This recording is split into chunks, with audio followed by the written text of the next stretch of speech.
Welcome to the Awakening Podcast. You can find all our episodes on awakeningpodcast.org. We're also on BitChute. We're not on YouTube. I got kicked off that one. And I have four other podcasts: Speaking Podcast, the Learn Polish Podcast, Meditation, and the Crypto, as well as being a podcasting coach. So if you'd like to start your journey, because I've got four of them in the top 0.5%, and you'll find everything on roycon.com. Today, my guest, a friend of mine, who we met at, I believe, Mind Valley University. Please welcome Angela Legh. Hello, Roy. It's such a pleasure to be here talking to you today. So I suppose you might first of all introduce yourself to the listeners. Who's Angela? Okay. Yeah, thank you. I'm Angela Legh, and I'm the author of the Bella Santini Chronicles, a book series aimed at ages 8 to 12 that has been praised, highly praised, for teaching children emotional management through the power of a fairy tale, which makes it fun. Excellent. And I know just from looking at the thing, it's all 5-star ratings that you've got. There's no negative comment. All in Amazon, both books is like 5-star ratings. So congratulations. Yeah, and I also have an endorsement from Jack Canfield, which is quite nice. Nice, excellent. So I suppose might as well start off your journey, because I presume your journey led you into creating these books. Absolutely. It's quite a story of awakening.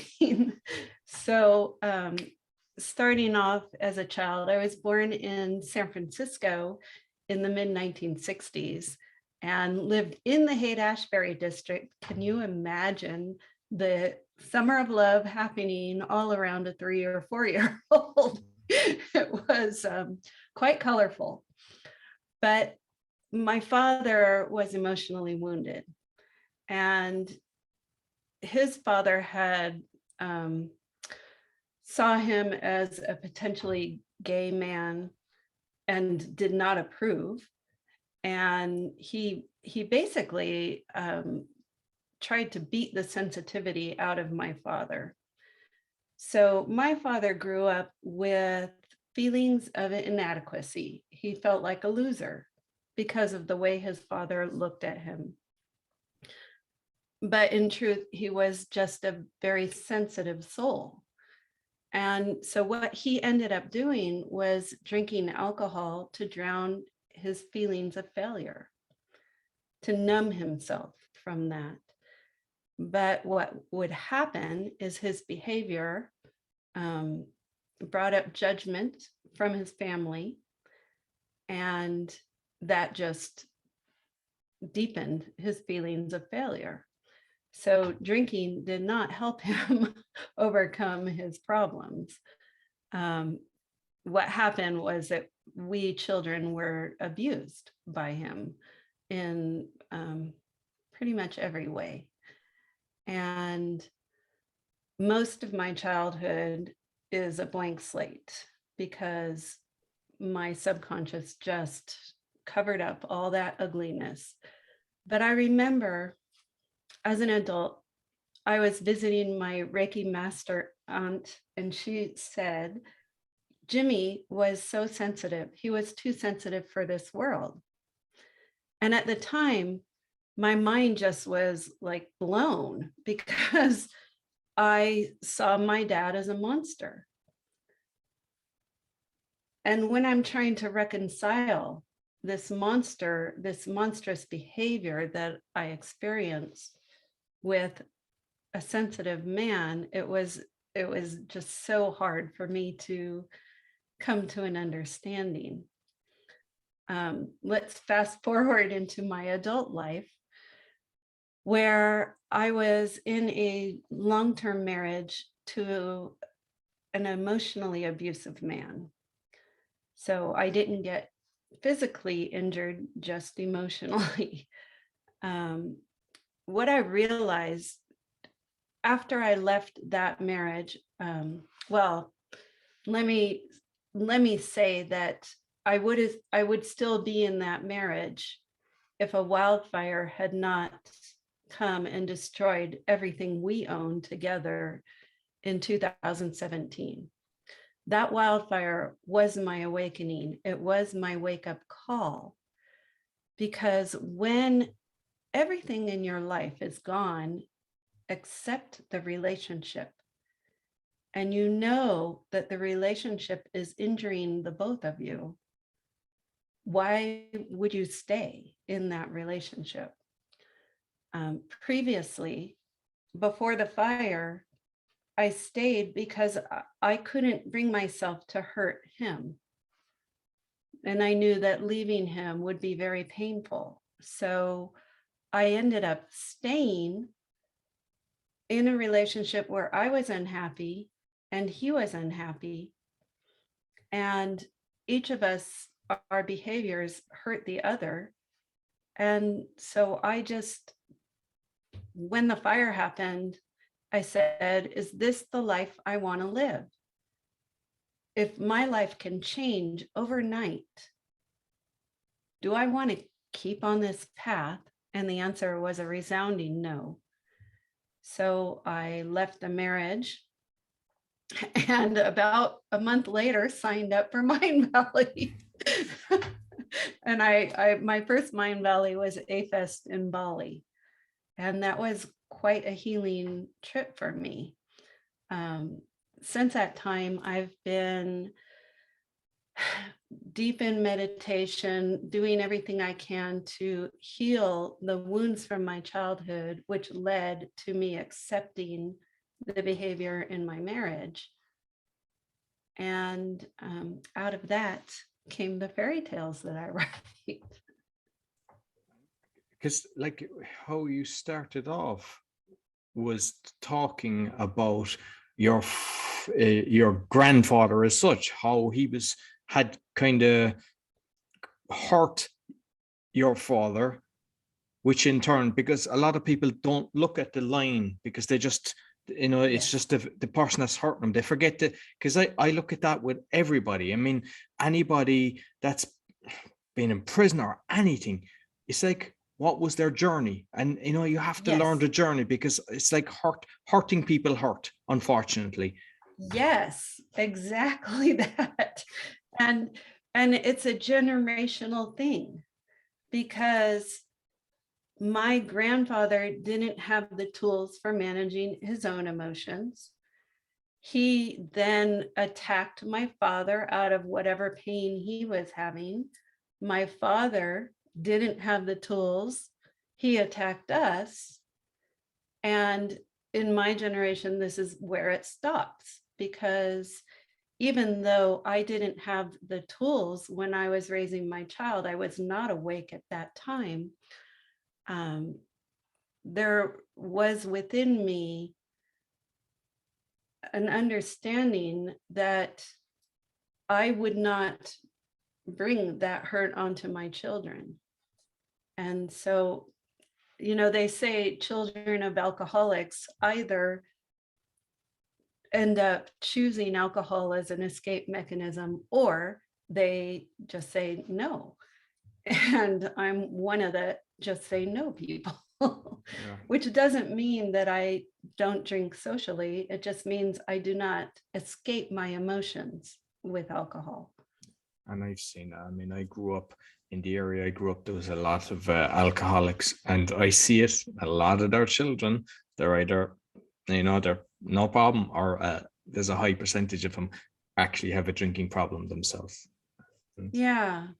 And when we think about it, when we think about suicide, substance abuse, self-harming, what is happening is that the people are desperately trying to escape feelings they don't want to feel. And that is why I believe that it's so important for kids to find out about what's in my books, because the tools that are written into the story that teach children that it's okay to feel.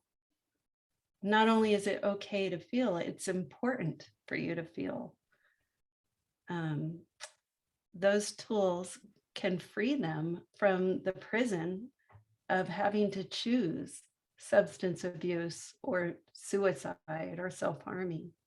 And I know from just reading some of this stuff, I'm not sure was it on your website or some of the videos, but that there's children very young that are trying to commit suicide. And I had heard that before, but the fact that my youngest child is 8, it kind of brings it home a bit harder. And you're going, Oh yeah, yeah. it's horrible.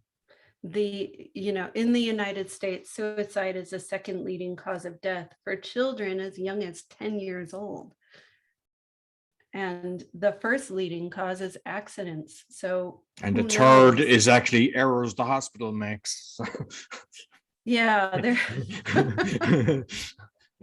But like for the children, it's like what goes on in a child at that age, to even contemplate something like that. And it's well, I think children have it especially hard right now.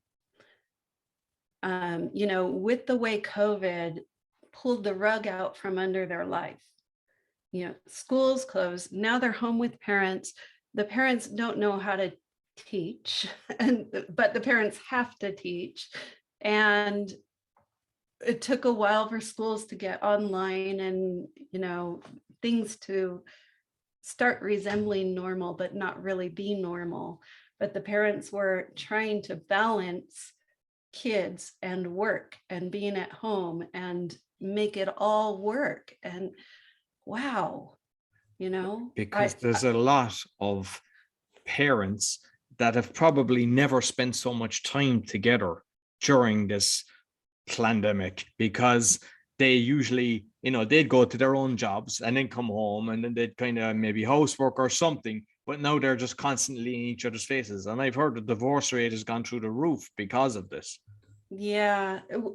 When you think about it, going to work can be an escape from the family. But so when, you had all these little boxes of life, there was work and there was family and there was friends and, all these boxes that were separate. And with the pandemic, it's all together. So it's unity in a way that we never expected. So one of the nice things about my books is that for parents who never learned how to deal with their own emotions, they're going to pick up the understanding as they read the books with their kids. And for kids, it's just giving them permission to be who they are and giving them permission to feel. Like, I think a lot of parents, because I know my son is like, I just have so much fun with him. I'm encouraging him to read. We have a reading competition now. He's at, because I read about 100 books. He's currently, I bought a batch of 50 for him. They were like small books, but they were teaching him, because his first language is Polish and he could speak English, but I realized he couldn't actually write it, which started worrying me. So I started getting these books, reading them. He was enjoying them, and there's different wording that, like the line roared, he leaped, and all this kind of thing. So each book is actually giving him additional words, and he's thoroughly enjoying it. So so I got the 50. He went through them in 2 months. Now he's on the next 50, so he's at 70 odd. But it's like, I let him. I never push him. We play chess and everything. I let him do it. What he wants to do. We're always kind of connecting in the cooking. I make sure he's very engaged. But one thing I don't do, I don't own him. He's his own soul. But what I see with a lot of people is they control the child. It's like, you're my property. You do what I tell you. And I make sure that I don't do that. I gently include in my books a guide to parents. And it's in the form of a letter from Queen Tatiana, the Queen of the Fairies. And in it, it talks about higher dimensional ways of parenting, conscious parenting, basically. And one of the big things is you don't own your child. Your child is a soul. You are a soul, and you're both on a journey. And really, it's important to let your child be who they're meant to be. So when we think about my father, his father did not want him to be whoever he was meant to be, and tried very hard to change him from being a sensitive person to, a tough man. But that didn't work. And so, it could be said that my grandfather ruined his son by his pressure to conform. And when we think about, modern day parenting, I think very few people would try and beat sensitivity out of a son, but still, I don't think parents realize that their expectations can put a lot of pressure on their kids.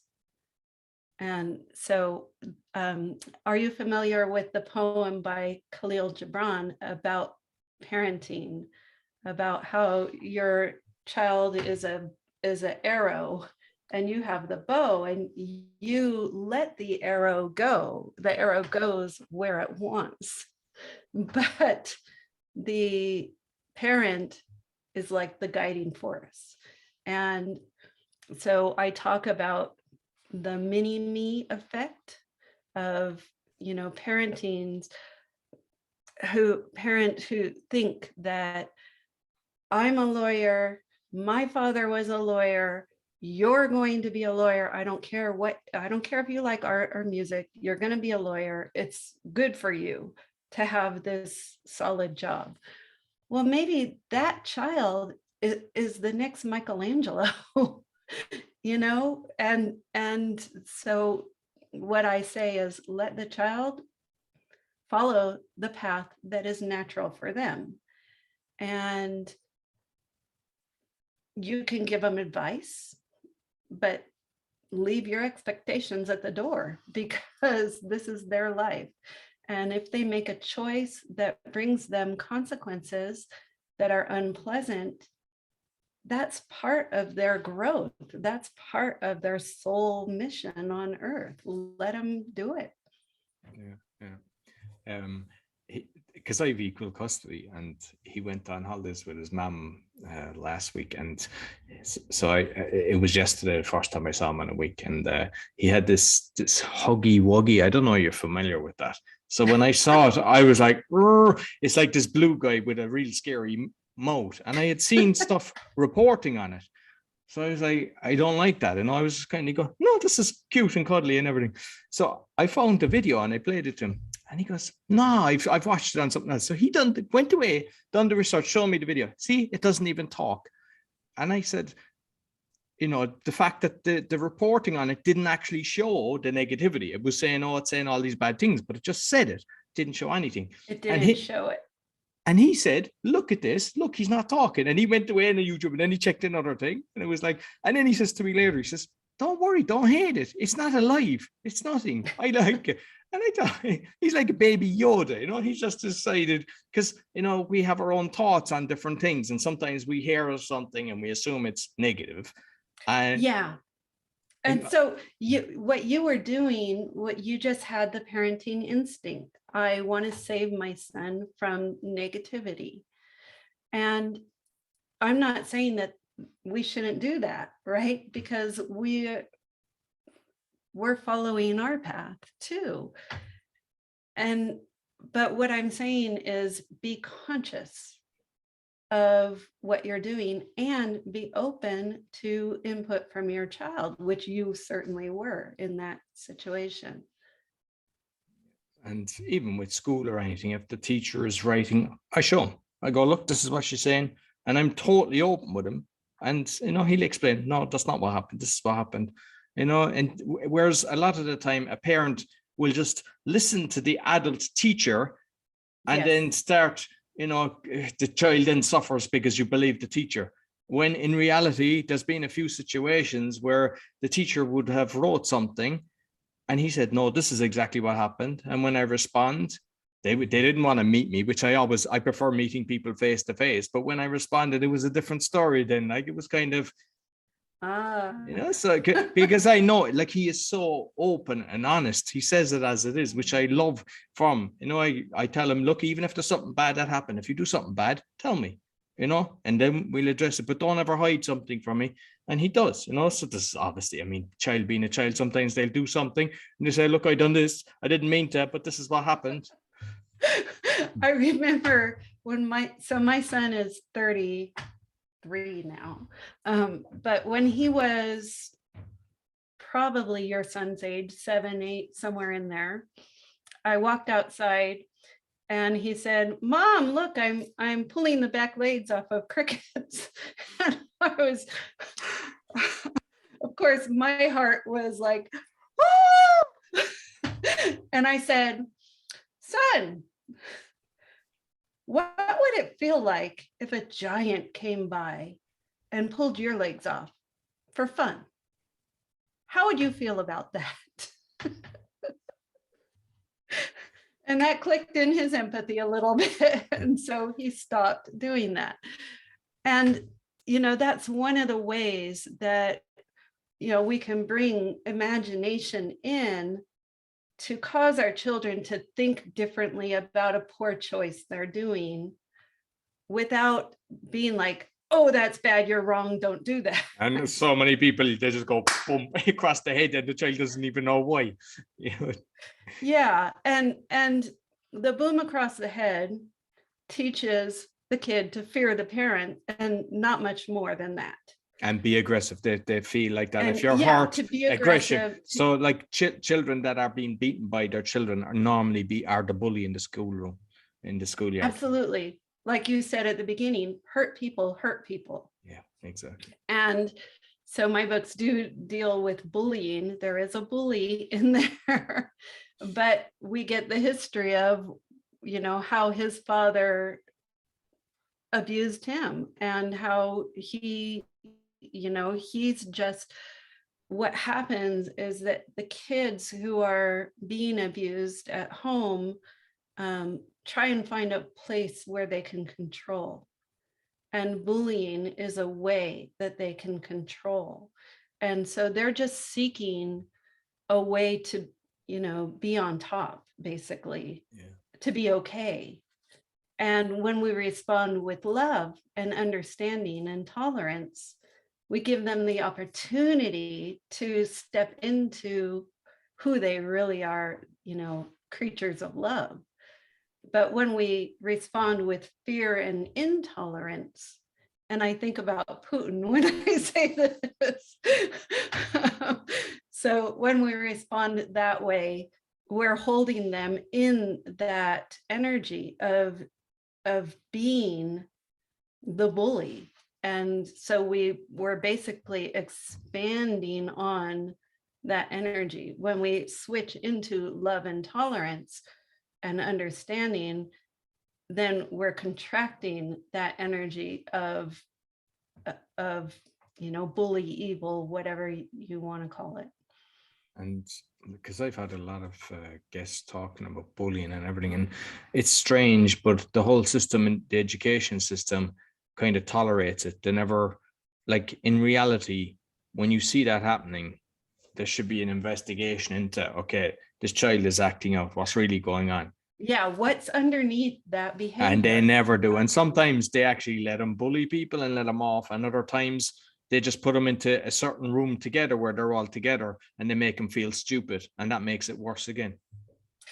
Not only that, but bullying has expanded into cyberspace. And so, it used to be that there were hours of the day, school time, where you would be potentially bullied, and then you could go home and, have safe time. But now kids are exposed to cyberbullying, and they're exposed to just all kinds of stuff. I watched a Dove video where mothers and daughters were talking about social media and what they're exposed to.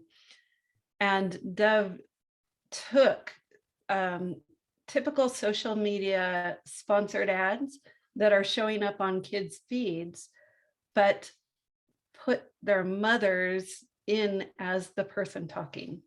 So on the screen is this video of mom saying, "Oh, we should put eyelash extensions on," and another mom saying, "We got to lose 20 pounds right now and do this, do that." And the amount of influencer sponsored ads telling kids that they're not good enough is huge. And people don't think about, they think about potential bullying on social media, but they don't really think about, what is showing up in my kids' feeds when they're scrolling you through. need to check. And the strange thing is, like, I'm shadow banned with the Awakening podcast because even doctors, I got kicked off YouTube. They're able to track everything. They want this. The same with Twitter and all that. Negativity gets pushed up. It's all about negativity, and anybody that's saying something horrible gets pushed up. If you write something beautiful, nobody sees it. And it's like, it's up. But that what I mean is, on the Facebook, it's like they'll show it to a few people. Whereas if you go away and write something horrible, it's, they like that. That goes to the top, and these things go viral. Yeah, I post something about, you are magical, you hold love, and that's the magic inside you, and focus on your magic. And I get, 4 likes in the bottom of the feed. But someone posts something about,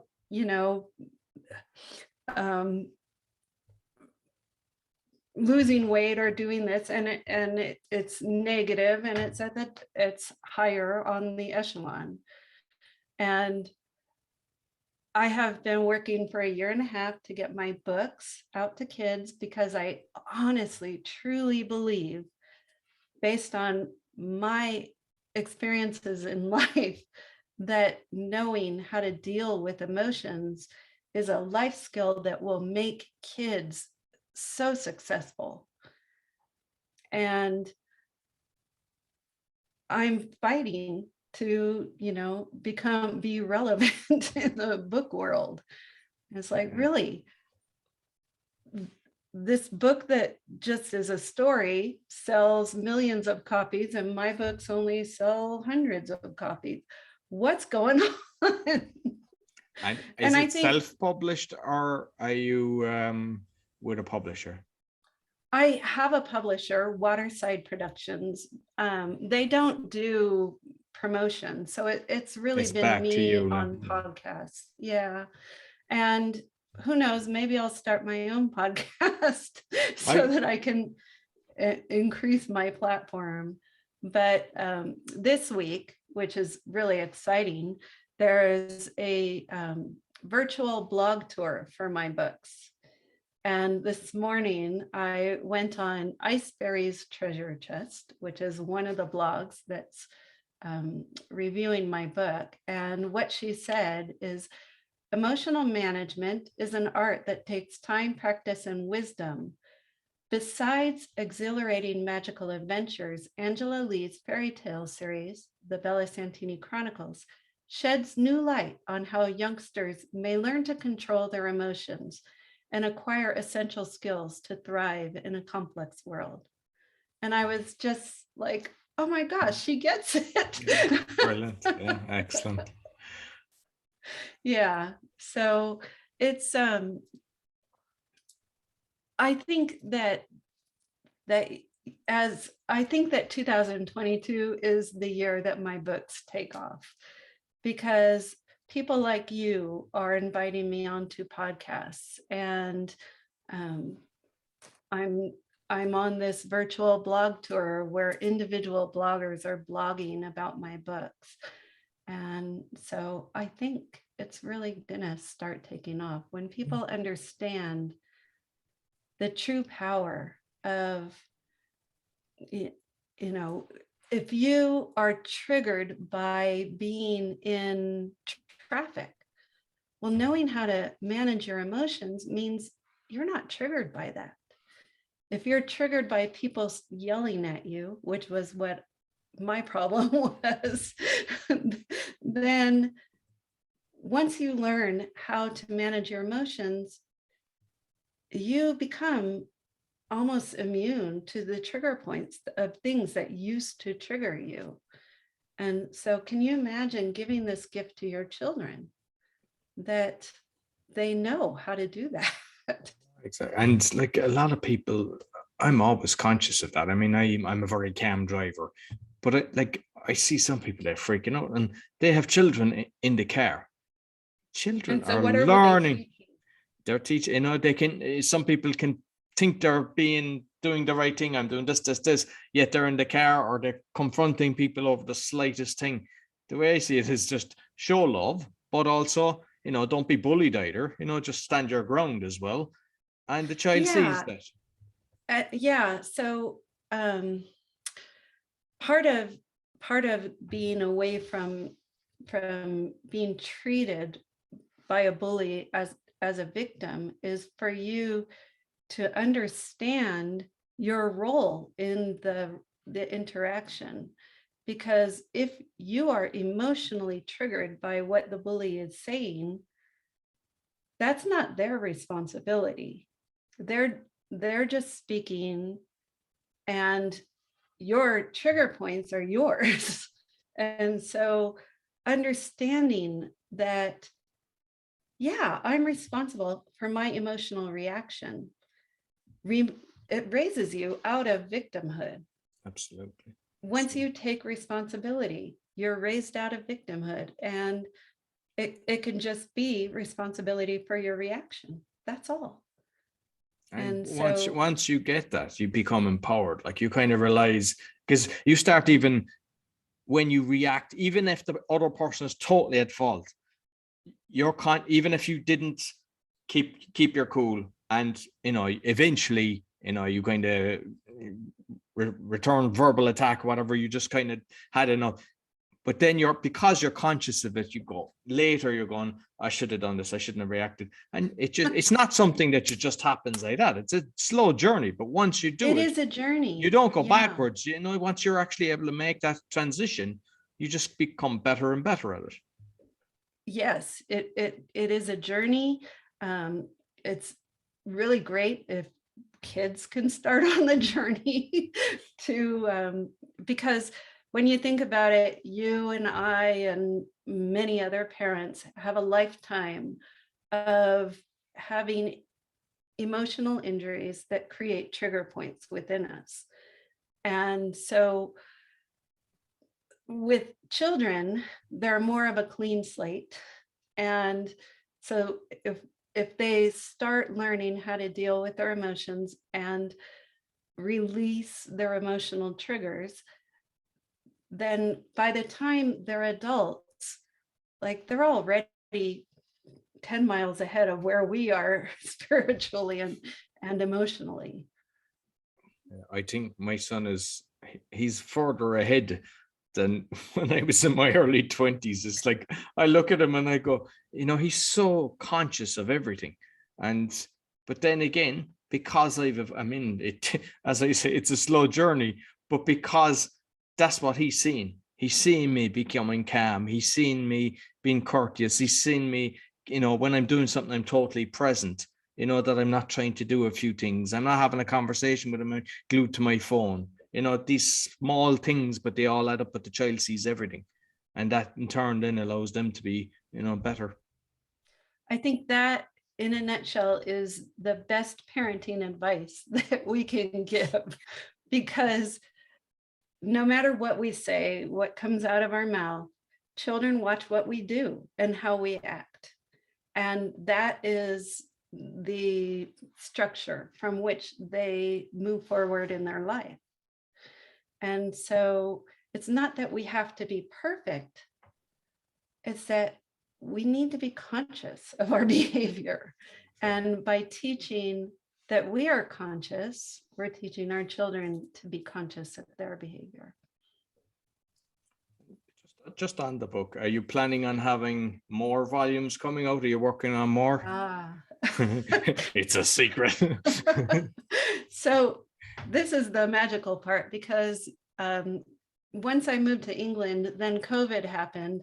So I was in a country where I didn't really know anybody, just because after the fire, I decided I was going to live somewhere where fire was not an issue.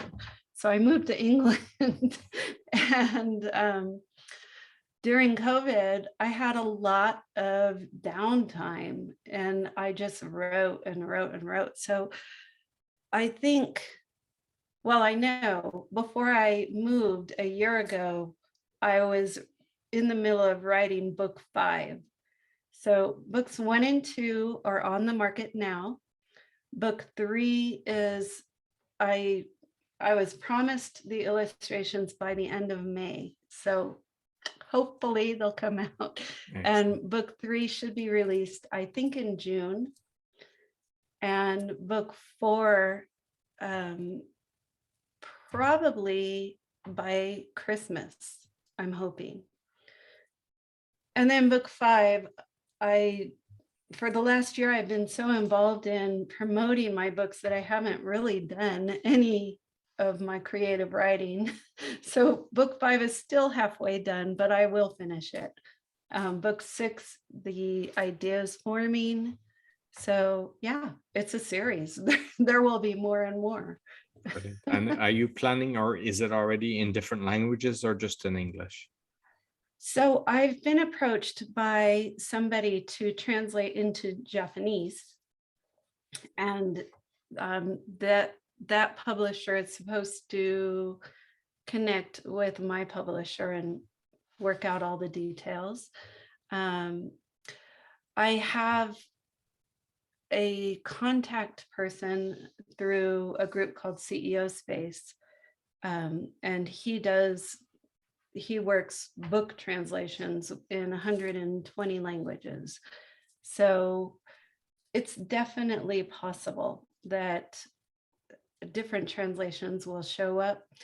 One of the things that has kept me from doing that has just been funding, because I've paid out of pocket for publishing, for marketing, for illustrations and editing. And, I probably have $60,000 invested in the books thus far, and they need to take off and sell in order for me to produce more, basically. So that's why I think the self-publishing, or a kind of like a hybrid version, is better, because I'm not sure what your deal is, but I know that with a lot that I've discussed and seen, some of the publishers, they pay pittance, like you're lucky to get $1, or, it's very low, but you're going away doing the marketing. Whereas if you're self-publishing and you get it on Amazon, because then internationally, when you're doing your podcasts, like there's a lot of people listening will go, whoa, this is great. I'm a parent, I can listen to that. And I mean, obviously there's a lot of podcasts that will be suitable for that as well. Then you're getting $5 or something like that.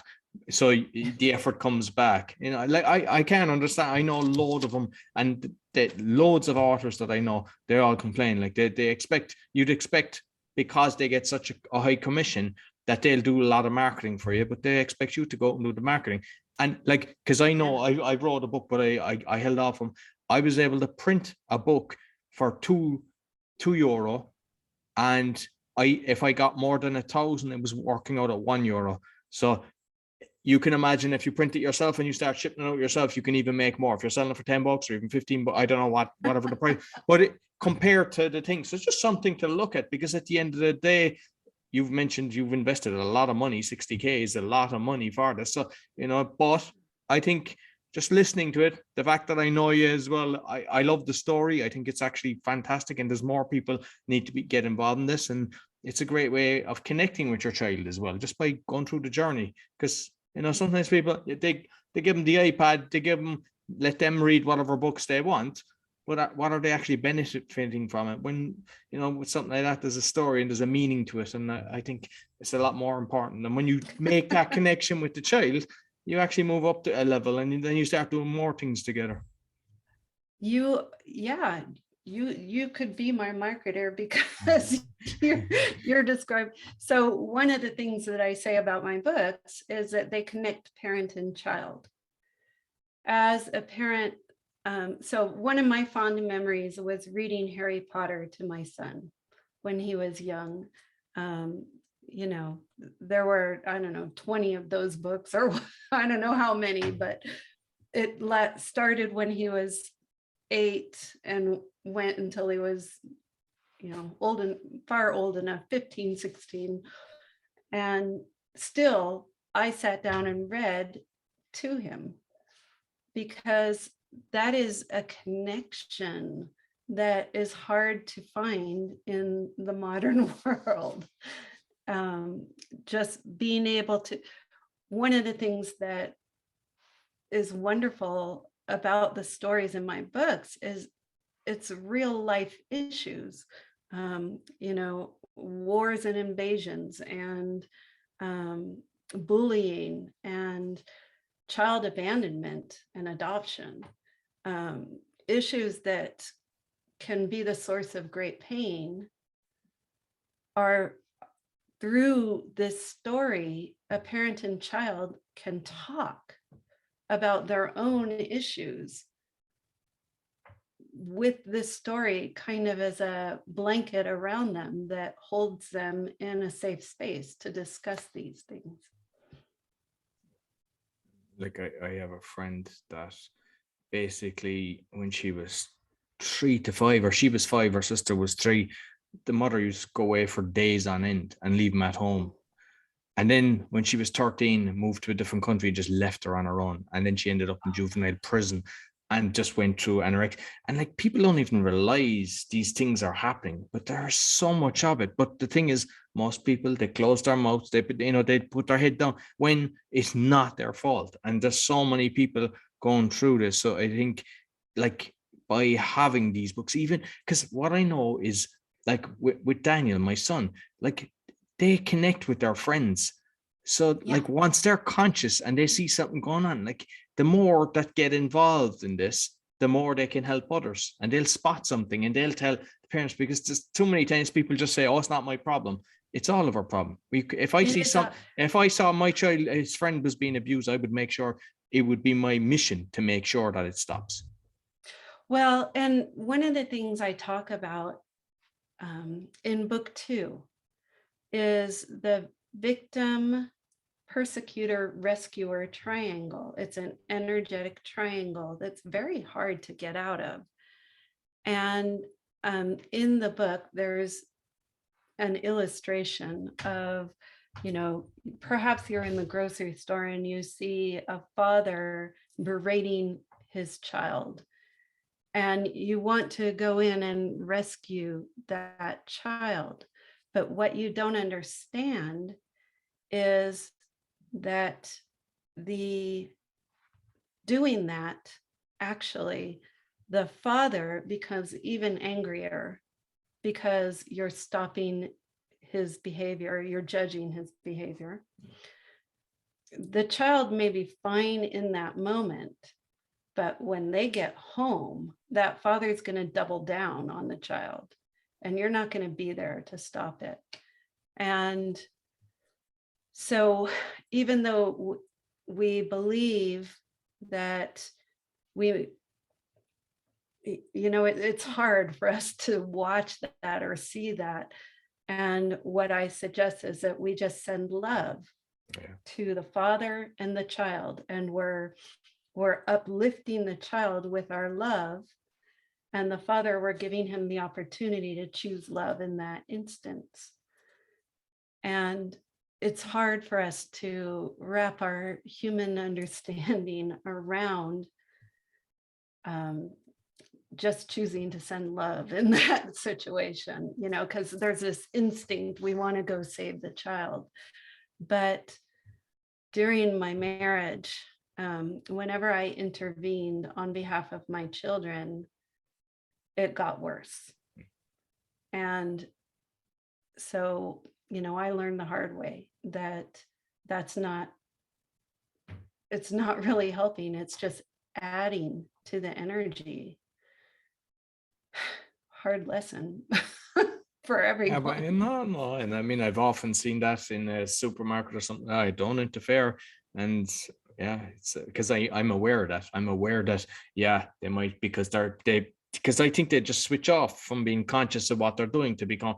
But then when they go home, the shame then that they've experienced Yes. with somebody intervening, yeah, as you said, double down, triple down on Yeah. the poor And child. that doesn't mean that we can't do good in the world. It doesn't mean that we can't do everything we can to make the world a better place. My mission is to make the world a loving place for everyone, but especially children. And so there's going to eventually be a tipping point where enough people choose love that that kind of thing starts going away. But we have to get to that point first. And in the meantime, we see bullies doing their thing, and we see, Putin invading another country, and we think he's bad. He shouldn't be doing that. And that's fact, right? It's true that he's behaving like a bully. But when we hold him in judgment, when we see him as a bad guy, we're adding energy to that side of the equation. When we send love, then we're lessening that energy and adding love. And so not pointing our finger and blame at someone, but instead choosing to see them in their wholeness and as someone made of love who is in denial of who they are. And That just on Putin, because I've covered a lot of different things on that, and like a lot of people, because of the way the media portrays it, this hero Zelensky, and part of the World Economic Forum, there's a lot there that people don't see, and it's not as clear cut as it is. It's like somebody's doing something and then somebody stands up to them and then the whole world. Like, have you ever seen a war where you have the UK leader Boris Johnson going there for a photo shoot, U2 going a concert? It's all a pony show, so we're not hearing the true story. And we just have to be conscious of that as well, because like that's a bigger screen that's happening all around the world. And, I'm trying to get it from both sides. And I'm hearing, just by having people from Russia with Ukrainian wife talking about it, and somebody on the border. Now it's totally different to what the media is portraying. And I just know myself just from information that I'm getting as well, just well, not. yeah, you're in Poland, and a lot of people from the Ukraine have gone to Poland for safe harbor. And so you, more than us in America, have the ability to hear some truth, which is, eyewitness views of Ukrainian people who have escaped. And there's also truth on the Russian side. And that's one of the hard lessons that we learn, is that, there's different perspectives that people look through, and it's their truth. But is it the truth really? Exactly. And I mean, we both have friends from both the Ukraine and from Russia. We love them all, and nobody wants this. People. But at the same time, people are seeing it's a game of chess, unfortunately, and most people don't know what's going on. And the truth is, there is definitely people being affected. There's a lot of terrible things going on, but it's going on from both sides. And all we have to do is, as you said earlier, it's all about love. Share the love, not the hate. Don't be buying the guns. Find out how you can help people. Like for example, the guy that I had on, he was talking about the books for the children. He said, yeah, there's people buying them, the English books, but they can't read English. and they can actually go online and get a Ukrainian book and get it delivered to help the children. Simple things like that, but people don't think, but just, they're conscious of making sure that the children are happy. And when you see that, it's nice. It's not about, like this guy even said that if it was the other way around, he'd be on the Russian border helping them. Whereas a lot of people don't think that. They're just, Putin bad, Russia bad. And the reality is it's a case of both sides are being affected by this. And, absolutely, so to help the people that are seriously being affected and just try to, that we do a serious analysis of the corruption that is going on. But I think what you said earlier, spread the love and one child at a time, because I know that your books it's a ripple effect, you get a few out there. So I think what you're doing, getting on the podcast, is a great way. I believe it's the best way for an author to actually get their message out, and I agree. Just keep doing it. And, perhaps look at, your own, doing kind of a hybrid option or something like that. I don't know what way the contract is, but have a look at it, because I don't like when the authors are actually, being affected. Or even I'm seeing with the NFTs as well, that there's people they're actually doing music. They're obviously the art, but there's also authors that I've heard, so that they're selling it, in a certain, like, one of 50,000 or whatever it is, that they're actually buying a part of the book. So it's maybe something to look at as well. And at the end of the day, it's more exposure. Yeah, and someone talked to me or mentioned to me that I should do my books as NFTs, and I just had no understanding of how that happens. Off call, because we have a company where we're doing it for digital art, but I'll be able to explain to you on that. Wonderful. I think we'll have an offline conversation about that. So I suppose, listen, I love what you're doing. So you might let people know, how can they get in contact with you? Well, my website, https://Angela, ANGELA, Legh, LEGH.com is a good way to find, not only links to buy my books, but there are resources for parents. If you think your child is suicidal, there's a little booklet you can download that walks you through how you can support your child. There's a toolbox for emotional management that can be downloaded. There's another soothing anxiety in children is another little booklet that can be downloaded for free. So there's a lot of resources and access to my books. And if a parent wants mentoring, they can access that on my website. A lot of resources. Excellent. Perfect. Okay. Thank you very much, Angela. Thoroughly enjoyed our conversation, and I love what you're doing. Thank you so much. So that's all for the Awakening Podcast. You can find all our episodes on awakeningpodcast.org. We're on BitChute as well. You'll find the links in the podcast description. Be sure to subscribe, give us a thumbs up, 5-star rating. It all helps. And make sure you buy Angela's book. Until next week, take care.